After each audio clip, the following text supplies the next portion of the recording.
সারা বীরভূম জেলা নিয়ে আলোচনা হয়েছে। যখন বীরভূম জেলা কোর কমিটি বসেছে এবং সকল সদস্যরা উপস্থিত ছিলেন এখানে, আর যেহেতু এগুলো দলের আভ্যন্তরীণ বিষয়, তাই সে বিষয় নিয়ে বহিঃপ্রকাশ করব না।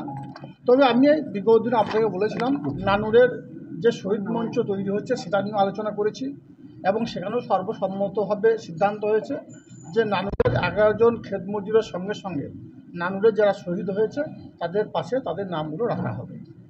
শাহিদ খানের ব্লক সভাপতি আপনাকে নিয়ে মন্তব্য করেছিল, সেই বিষয়গুলো জানালেন আজকের কোর কমিটিতে? দেখুন, এখানে কোর কমিটির মধ্যে যে বিষয়গুলো আলোচনা হয়েছে সেগুলো দলীয় আভ্যন্তরীণ বিষয়। সে বিষয় নিয়ে আপনাদের সামনে আলোচনা করাটা বাঞ্ছনীয় বলে আমি মনে করি না।